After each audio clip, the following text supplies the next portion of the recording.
ඉතින් කොහොමද හැවෝම සනීපෙන් ඉන්නවා ඇති කියලා අපි හිතනවා. ඉතින් අදත් අපි අපේ YouTube channel එකට ඕගොල්ලන්ව ඉතාමත් ආදරයෙන් සහ සාදරයෙන් පිළිගන්නවා. ඉතින් අද අපි බලමු අදත් අපි අරගෙන ආවා ඉතාමත් වටිනා වීඩියෝ එකක්. මේ වීඩියෝ එක මොකක් සම්බන්ධවද කියලා. ඉතින් එහෙනම් අපි වැඩි කතා නැතුව ඉක්මනටම වෙනදා වගේම වීඩියෝ එකට යන් මේ රැකියා පුරප්පාඩුව පිළිබඳව විස්තර හරියටම දැනගන්න. ඉතින් මේ රැකියා පුරප්පාඩුව තමයි පුහුණු බැංකු සහකාර කියන තනතුර. ඉතින් මේ ඇත්තටම මේ ජොබ් වේකන්සි එක තියෙන්නේ ප්‍රාදේශීය සංවර්ධන බැංකුවේ. අපි හැවෝම දන්න විදිහට කියනවා නම් RDB බැංකුවේ. එහෙනම් අපි ඉක්මනටම බලමු ඔයගොල්ලන්ට මේ සඳහා අයදුම් කරන්න අවශ්‍ය අධ්‍යාපන සුදුසුකම් සහ අනෙකුත් අවශ්‍ය සුදුසුකම් මොනවද කියලා. ඉතින් මේ රැකියා පුරප්පාඩුව සඳහාත් මේගොල්ලෝ මූලිකව ඉල්ලන්නේ අපොස සාමාන්‍ය පෙළ සහ අපොස උසස් පෙළ විභාගය. බලන්න මෙන්න මේ අධ්‍යාපන සුදුසුකම් ඕගොල්ලෝ සපුරලා තියනවද කියලා.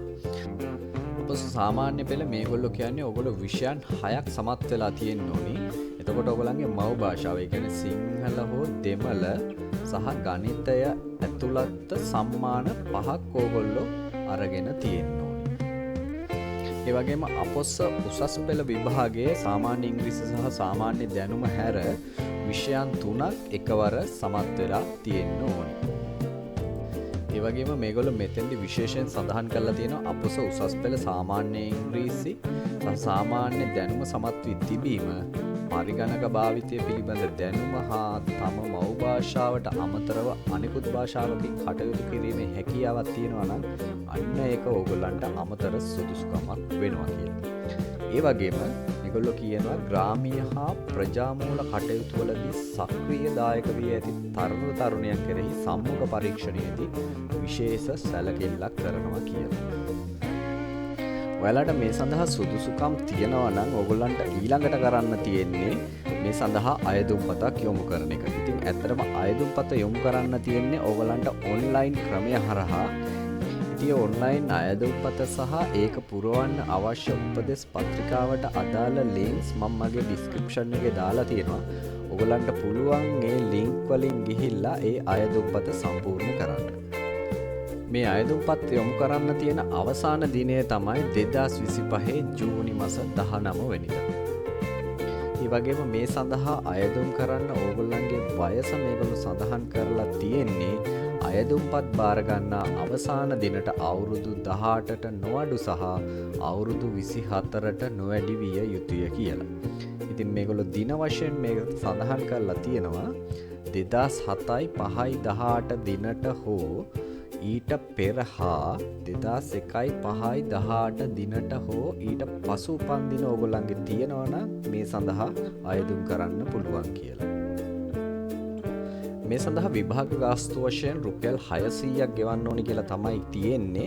ඉතින් මෙන්න මේ තිරයේ පෙන්වන ඕනෙම විදිහකින් ඕගොල්ලන්ට මේ රුපියල් 600 ගෙවන්න පුළුවන්. ඉතින් මේක ගෙවන්නේ කොහොමද කියලා ඉන්ස්ට්‍රක්ෂන් තියෙන ලින්ක් එකත් මම මගේ ඩිස්ක්‍රිප්ෂන් එකේ දාලා තියෙනවා.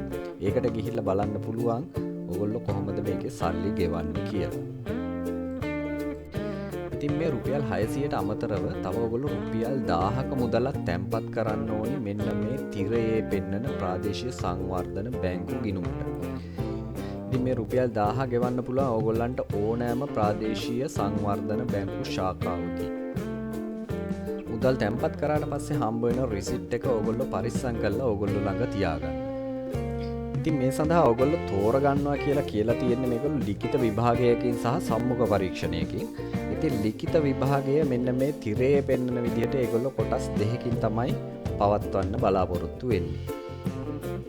ඉතින් මේ ලිඛිත විභාගයෙන් සමත් වෙන අපේක්ෂකයෝ තමයි මේගොල්ලෝ සම්මුඛ පරීක්ෂණය සඳහා කැඳවන්නේ. ඒ වගේම මේගොල්ලෝ බඳව ගන්නවා කියලා කියන්නේ දිස්ත්‍රික් පදනම මත. එතකොට 2025 6/19 වන දිනට ඒගොල්ලෝ එම දිස්ත්‍රික්කයේ අවම වශයෙන් වසර 5ක ස්ථිර පදිංචිකරුවන් වෙන්න ඕනි කියලා සඳහන් කරලා තියෙනවා. ඒ වගේම ඕගොල්ලන්ට මේ පත්වීම හම්බ වුණොත් ඕගොල්ලන්ට මුල් වසර දෙක පුහුණු කාලයක් වශයෙන් තමයි යන්නේ. ඒකනොත් පළමු වසර පරිවාස කාලයකට යටත් වෙනවා.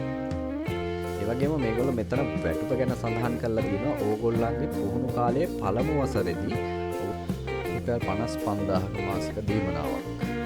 ඒ වගේම දෙවන වසරේදී රුපියල් 70000ක මාසික දීමනාවක් ගෙවනවා කියලා තියෙනවා.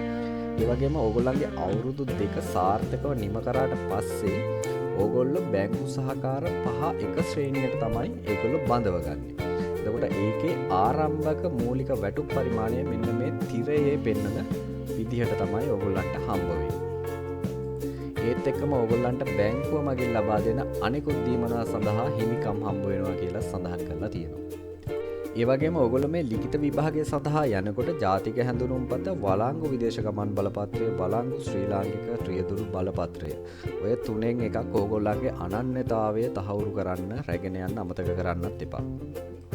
ඉතින් ඕගොල්ලන්ට මේ සඳහා තව වැඩිදුර තොරතුරු දැනගන්න ඕන නම් මෙන්න මේ තිරයේ පෙන්වන අංක වලට ඕගොල්ලන්ට කෝල් කරලා හරි ෆැක්ස් කරලා හරි විස්තර දැනගන්න පුළුවන්.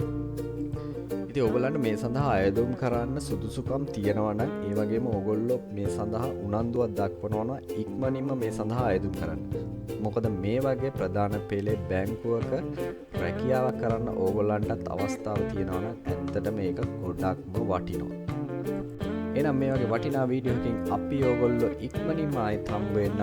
ඕගොල්ලෝ අපේ channel එක subscribe කරලා නැත්නම් ඔය යට තියෙන subscribe button එක click කරලා notification bell icon එකත් click කරලා තියාගන්න අමතක කරන්න එපා. එහෙනම් හැමෝටම සුබ දවසක්.